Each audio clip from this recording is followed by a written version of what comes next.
So, mga bagay na hindi mo naman dapat gawin sa mga panahon na walang paramdam ang isang lalaki. Ito mga kabamaya, mga bagay naman na hindi mo dapat gawin kapag ang isang lalaki ay lumayo, walang chat, walang message, walang paramdam. Ito yung mga bagay na dapat mong i-apply. So mga kamamay, bago natin to simulan, isa lang palagi ang hinihiling ko sa inyo, isa lang palagi ang nare-request ko. If ever na nagugustuhan nyo po yung mga love advice, yung mga videos na ginagawa natin sa araw-araw, huwag nyo naman po sanang kalimutan na mag-subscribe, mag-like, at mag-comment na rin sa ibaba na kahit na ano, malaking tulong yan pagdating dito sa ating munting channel. So kung nagawa nyo na po, maraming salamat sa inyo at simulan na po natin ang ating topic ngayong hapon na ito. So ano nga ba yung mga bagay na hindi mo dapat gawin sa mga panahon na walang paramdam ang isang lalaki sa iyo? So number 1, huwag ka lang basta tumunganga at maghintay palagi ng mga message niya sa iyo.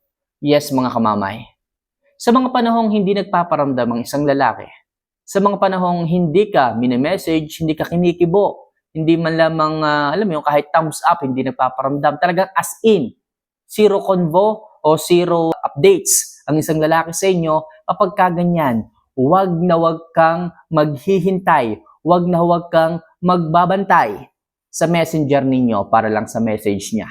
Napakaraming bagay na maaari mong gawin. Napakaraming bagay na dapat kang inuuna. Hindi yung paghahabol sa kanya, hindi yung pagbabantay sa mga message na isesend niya sa iyo. Bakit hindi ka mag-ayos? Bakit hindi ka magpaganda? Bakit hindi ka mag-focus sa trabaho? Bakit hindi ka mag-self-improve? Napakarami ng po pwede mong gawin.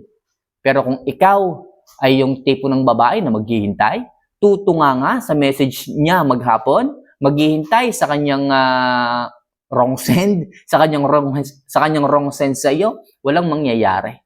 Lalo kanyang lalayuan.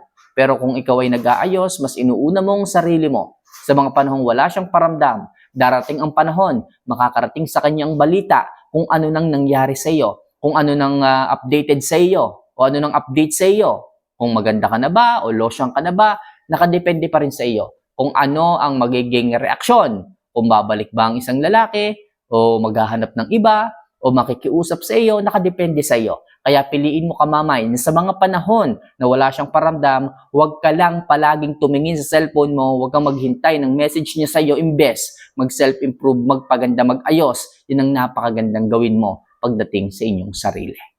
Alright? So next, huwag mo siyang i-block o i-unfriend. Oo mga kamamay, wala nang paramdam sa inyong isang lalaki eh. Ibig sabihin nun, pagka i-binlock ninyo, ini-unfriend ninyo, ibig sabihin, bitter kayo. Ibig sabihin, talagang hindi nyo matanggap na ang isang lalaki ay hindi na gano'n na nagpaparamdam sa inyo. Huwag nyong i-block. Huwag nyong i-unfriend. Kasi darating ang panahon na baka yung lalaki magsisi, na baka yung lalaki humingi ng tawad, saan kanya kukontakin? Saan kanya i-message? Diba? So, kailangan maayos pa rin yung social media accounts nyo, connected pa rin kayo, although hindi ka nagpaparamdam, siya hindi rin nagpaparamdam, pero meron pa rin access kung gugustuhin. So darating kasi ang panahon na babalik ang isang lalaki dahil mas makikita niya yung value niyang muli pagdating sa kanya. Kaya mga kamamay, huwag niyong ibablock, huwag niyong i-unfriend. Kahit walang paramdam sa inyo, yung isang lalaki, hayaan niyo lang. Sabi ko nga, magpaganda, mag-ayos, mag-post kayo paminsan-minsan sa social media niyo ng mga high-value picture, videos ninyo, yung mga pinupuntahan ninyo, outing o kung ano pa man, basta ipakita niyo na masaya kayo, okay, na nakakapag-unwind kayo, na kaya niyong sumaya kahit wala siya, sa ganyang paraan mga kamamay, marirealize ng isang lalaki ang halaga mo. Kaya sa mga panahon na wala siyang paramdam, ang mga bagay na hindi niyo dapat gawin is i-block o i-unfriend ang isang lalaki. Alright? So next, ang hayaang masira ang buhay mo at malosyang. Ito mga kamamay, wag na wag niyong gagawin. Hindi kesyo walang paramdam ang isang lalaki, magmumukmuk na lang kayo, magpapakalango na lang kayo sa alak, di ba? Magmumukmuk na lang kayo maghapon, hindi kayo kakain, o kaya naman malilipasan na lang kayo palagi ng kain, yung iba ganyan eh. Okay, dahil lang isang lalaki walang paramdam, akala iniwanan na. Dahil lang isang lalaki hindi nag-a-updates, akala ipinagpalit na. Anong ginagawa ng iba? Pinahihirapan ng sarili, nagmumukmuk, hindi kumakain. Sa halip na kumain ng masusustansyang pagkain, anong iniinom? Alak. 'Di ba? Umiiyak palagi, nadidepress. Yung iba gusto pang gumawa ng hindi maganda. Ano ba naman 'yan? Lalaki lang 'yan, mga kamamay. Kaya please, sa mga panahon na walang paramdamang isang lalaki na sa halip sayangin ninyo ang buhay ninyo, bakit hindi na lang kayo mag-self-improve na naman? Bakit hindi kayo magpaganda, mag-ayos? Mas makakatulong yan, mga kamamay. Mag-isip nga kayo. Mas makakatulong yan para bumalik ang isang lalaki, para magkaroon ang lalaki ng dahilan para balikan ka. Kaya please, mahalin niyo ang sarili ninyo. Wala sa inyo ang pagkakamali. Wala sa inyo ang sala.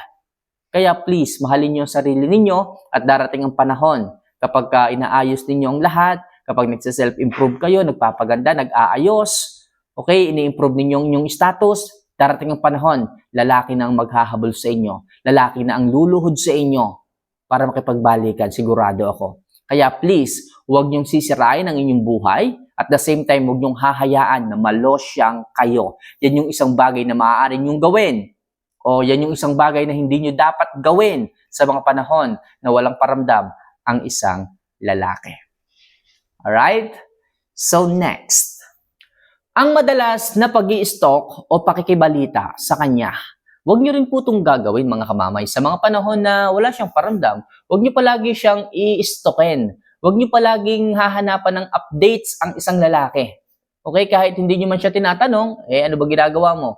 Nagtatanong ka sa kanyang mga kaibigan. Oh, pare, kamusta naman yung kumpare mong si ganito, si ganyan. Wala na akong balita eh. Huwag ka masyadong marites. Huwag ka masyadong mang-stalk. Okay? Huwag ka masyadong mag-stalk kasi hindi mo makakatulong yan eh. Mag-focus ka sa sarili mo. Okay? Napapaghalata ka tuloy na lubos ka naghahabol eh. Kailangan please. Kailangan lang, mga kamamay, unahin yung sarili ninyo. Kung hindi nagpaparamdam ang isang lalaki, hayaan nyo. Baka may problema lang. Okay? Kung hindi sineshare sa inyo, hayaan ninyo. Sinabi nyo naman na open hands kayo.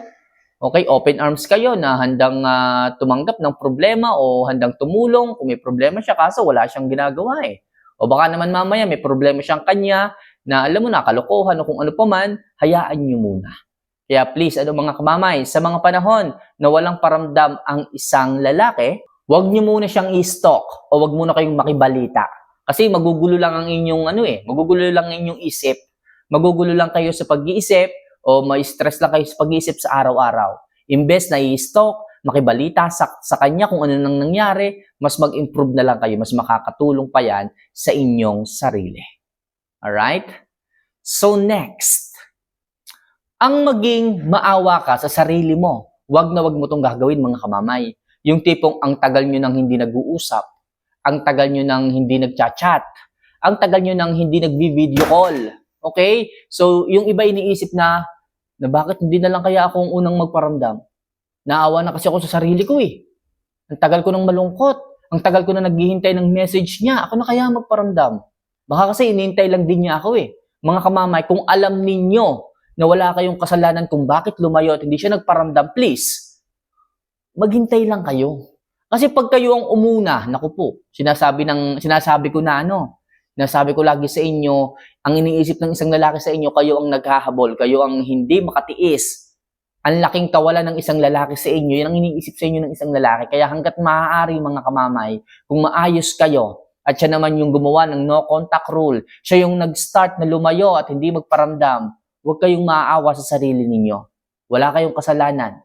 Wala sa inyong problema. Kung meron man dapat kaawaan, siya yon, hindi kayo. Kaya please, pigilan ninyo ang sarili ninyo. Kung kayo man na hindi na nagpaparamdam, umabot man yan ng 1 linggo, 2 buwan, o kung kailan pa man, o gano'ng kahaba pa man, hanggat maaari, please, pigilan ninyo ang sarili ninyo at huwag na huwag kayong maawa sa inyong sarili. Okay, kung kayo man is mag-isa ngayon, mas magaling pa nga yung mag-isa eh. At least wala kang sakit ng ulo. Kaysa magkaroon ka ng jowa, magkaroon ka ng asawa, pero problema lang ang ibinibigay sa inyo. Kaya payo ko, mga kamamay, payo ko, huwag kayong maawa sa inyong sarili. Imbes, ituloy nyo lang ang hindi pagpaparamdam hanggang sa lalaki ng lumambot at muling bumalik sa inyo. Okay, so baliwanag tayo dyan, mga kamamay, ha? And last, huwag na huwag nyo rin gagawin ang lumambot at muling maghabol sa kanya. Yes, mga kamamay, kasi yung iba dito hindi kinakaya minsan yung pinagdadaanan Hindi minsan kinakaya yung no contact rule. Okay? Yung lalaki na nga nag-no-contact rule, hindi na nga lang din kayo nagparamdam, hindi nyo pa kinakaya eh. Alam nyo naman na wala kayong kasalanan, pero bakit kailangan yung lumambot? Kailangan yung maghabol muli? Kamamay, ang hirap eh. Kamamay, mahal ko pala talaga siya eh. Oo nga mga kamamay. Pero sa gagawin yung paglambot at sa gagawin yung muling pagbalik sa kanya, hanggat hindi siya nagsisisi, sigurado ako, gagawin at gagawin, uulitin at uulitin niya yung mga bagay na hindi mo nagustuhan noon sa inyong relasyon. Kaya hanggat maaari mga kamamay, huwag kayong lalambot. Kung alam niyo namang maayos kayo, kung alam niyo namang wala kayong kasalanan, hayaan yung lalaki ang magsisit bumalik. Okay? Pagsisihan ng kanyang mga ginawang kasalanan. Alright? Ang hirap kasi sa inyo, isang linggo pa lang ang lumilipas, hindi nyo na agad kaya. Isang buwan pa lang ang lumilipas, sumusuko na kaagad kayo. Please, mga kamamay, mga babae kayo dapat ang pinapahalagahan. At alam ko, kalimitan, karamihan ng mga kababaihan, sila yung nakakaunawa ng sitwasyon. Sila yung nakakaunawa ng relasyon. Kaya please, hanggat maaari, huwag kayong lalambot. Huwag kayong lalambot at panindigan pa rin ang hindi pagpaparamdam hanggat hindi siya nagsisisi at muling naghahabol sa inyo. So muli mga kamamay, hanggang dito na lang muna ang ilang mga payo natin tungkol sa inyong mga buhay pag-ibig. And kung nakatulong sa inyo mga bagay na to, isa lang palagi hinihiling ko, mag-subscribe sana kayo, mag-like at mag-comment na rin sa ibaba. So see you for our next vlog. Mahal ko po kayo mga kamamay. Paalam.